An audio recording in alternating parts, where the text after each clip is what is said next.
Allez, on s'intéresse maintenant aux chevaux des 25 mètres et au numéro 11, Nice Love, qui sera donc le premier représentant de Jean-Michel Bazir au départ de ce quintet, mais il sera drivé par Damien Piel, son bras droit. Oui, l'un de ses bras droits, parce que vu l'écurie qu'il a, il en a quand même plusieurs.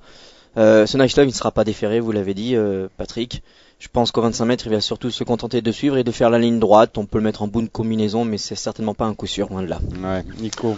En début de carrière, tout le monde en faisait un crack. Il avait gagné le prix de sélection en groupe 1. Ensuite, il était dans un critérium gros favori, disqualifié. Enfin non, il s'était complètement éteint dans la phase finale. C'était nulle part. Et ensuite, il y a eu des problèmes sûrement parce qu'il n'a pas recouvré son meilleur niveau. Et on pensait avec une belle victoire, c'était, je sais plus, j'avais noté une victoire au mois de juin à Vincennes, c'était pas mal. On se dit tiens, il revient et puis après plus rien.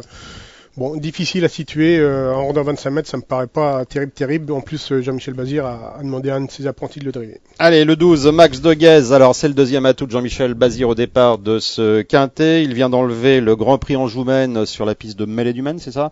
Et lui, il sera confié à Johan Cabaret. Olivier. Oui, et Jean-Michel Bazir, il n'est donc pas au sulky dans ce quintet, vous l'avez dit Nicolas. Pourtant, il avait un partant, il a été éliminé et il a laissé ses employés au sulky. Donc, a priori, ce Max de Guèze, pas déféré, va se contenter de suivre. Il a un objectif, c'est la finale. Faut attendre, à mon avis, vers le mi-décembre. Wait and see pour vous aussi? Je pense, Jean-Michel Bazir a annoncé la couleur, sinon il serait monté sur le sulky de Max de Guèze.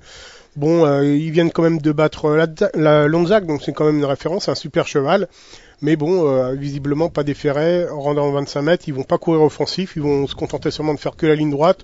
En fonction des circonstances de course, il peut être cinquième puisque c'est pas un mauvais cheval. Mais bon, avant le coup, je crois qu'ils vont se contenter de courir sagement. D'accord. Allez, le 13, Mourotet, il est parti au galop la dernière fois à Laval, mais il a bien fini en retrait, Nicolas. C'est peut-être au deuxième poteau, peut-être la meilleure chance finalement, puisque lui va sûrement jouer son va-tout, il va tout donner. Il est l'un des héros du Trophée Vert avec New Zealand cette année. Bon, il est en pleine forme, il me semble vraiment très très bien en ce moment. Il adore les longues distances. Bon seuls les 25 mètres peuvent un petit peu m'embêter, c'est mon principal regret. Olivier. J'ai retenu, et s'il est dans le même état de forme que New Zealand, que l'on a vu s'imposer brillamment hier sous la selle à Vincennes, enfin ce lundi, il peut faire quelque chose. À noter toutefois que s'il veut courir à Mokanchi en partant seulement au deuxième poteau, faut pas qu'il termine dans les deux premiers. Ce sera la prochaine étape du GNT. Voilà, la dernière étape provinciale. Faut pas qu'il termine dans les deux premiers, sinon il devrait partir pour très peu de gains aux 50 mètres. Donc, je pense qu'il aura pas trop de mal à le faire. De pas terminer dans les deux premiers. Logiquement non, mais vous savez, on sait jamais, les chevaux de classe, parfois, on a des surprises. Bon allez, le 14, Lana Svelte, alors c'est une représentante de l'écurie Vielle, écurie classique s'il en est, et là elle sera confiée à Dominique Lecneux. Oui, et ça change. Il y a des adeptes, il y en a qui ne le sont pas. Ouais. En tout cas, Lana Svelte vient de jouer de malchance, elle a été accrochée à la sortie du tournoi final en dernier lieu dans le prix des Cévennes avec My Love Lady. Elle pouvait prétendre à une petite place. Je sais pas si elle a la classe de faire le tour de ses adversaires en ce moment. Il va falloir que ça se passe bien. Moi, je ne l'ai pas retenu. Nico. Elle a déjà réussi sur des pistes plates, comme à Lyon, par exemple. Nantes, c'est un hippodrome que je maîtrise pas trop, donc je sais pas comment elle va se tirer d'affaire sur ce parcours particulier. Maintenant, le changement de main peut être bénéfique, c'est vrai, mais cette jument a toujours eu l'habitude de s'élancer lentement. Et puis après, elle fait le tour des autres en épaisseur. Et faire le tour des autres en épaisseur à Nantes, je crois que c'est très très compliqué. Nicolas, si vous faites le tour, forcément vous êtes en épaisseur. Oui, mais il y a des hippodromes où finalement on peut quand même se permettre des efforts à l'extérieur, le nez au vent, mais à Nantes, non. Bon, allez, ça tourne beaucoup. Allez, le 15, messieurs, Lourd Marin. Alors, c'est un cheval qui aime prendre tête et corde. Cette fois-ci, il s'élance au 25 mètres. Ça va pas être facile d'appliquer cette tactique. Voilà, puis Nicolas. Il est peut-être meilleur à Vincennes, finalement. Là, je crois que ça va être difficile pour lui. Il faudra... Donc, je sais pas s'il va pouvoir prendre la tête. J'en doute sur un hippodrome comme Nantes. Donc, il va être obligé d'attendre et c'est pas sa meilleure tactique. Olivier. Je suis même sûr, il va être obligé d'attendre et en plus il n'est pas déféré des 4 cette fois-ci, il n'y a aucune annonce.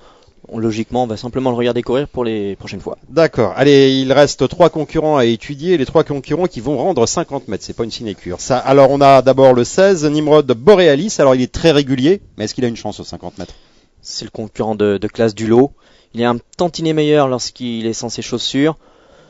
Je pense qu'au 50 mètres, ça va être très difficile pour les trois concurrents, même pour ce numéro de Boralis. Il va sans doute faire que la ligne droite, mais il va faire la course sans ambition. On va le regarder courir quand même parce que le meeting d'hiver est long, même pour un Hongre de cette qualité. Et il va sans doute se distinguer, mais pas cette fois-ci à mon avis. Nicolas. Enfin, c'est vrai que pieds nus là ces derniers temps c'était pas mal, mais enfin même très bien, mais bon il a quand même la plupart du temps dans sa carrière couru avec des fers, donc c'est pas un trop gros problème. Il a longtemps été aménagé, il explose en ce moment, c'est peut-être ça va devenir le meilleur Hongre de France dans peu de temps quand Quito Duvivier aura pris sa retraite. Mais bon, en 50 mètres je l'ai mis quand même parce que c'est un cheval de classe, mais de grande classe même. Mais bon, son entraîneur m'a refroidi, j'ai lu ses propos. Vous voulez un pull? Non, mais d'après ce qu'il déclare, il va pas être méchant avec son cheval. Il va sans doute faire que la ligne droite et je sais pas s'il aura le temps de revenir terminer dans le quintet. Allez, le 17 c'est Niki. Alors encore un sujet de classe, on peut le dire, mais il aura peut-être lui aussi d'autres objectifs cet hiver à Vincennes, non? Ah oui, il est au plus haut niveau depuis l'âge de 2 ans. Il a eu un long passage à vide, mais il est revenu, on l'a vu l'hiver dernier, dans de très très bonnes dispositions. Bon, il est quand même en forme douteuse car ces derniers temps il n'a rien montré de bon et en 50 mètres on peut l'écarter. Olivier? Seulement 2 courses de rentrée dans les jambes, et encore, la dernière elle s'était lancée au galop, il n'a pas fait de course. A priori, non, ça sera trop difficile pour lui. Et enfin, le 18 nous bat Turgo, je vais y arriver. Alors, sans doute meilleur sous la selle, et puis tout de même absente depuis la fin du mois de septembre.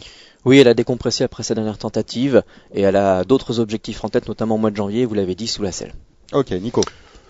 Oui, non, elle a beaucoup de fond. À l'attelage, elle peut réussir sur les longues distances, mais dans 50 mètres dans ce lot-là, ça va être vraiment très très difficile pour pas dire impossible. Une Nuba Turgo qui, il faut le rappeler quand même, en début de carrière, avait gagné un réclamé à Anguin. Personne ne l'avait acheté ce jour-là, peut-être à tort, puisqu'elle a fait une drôle de carrière après.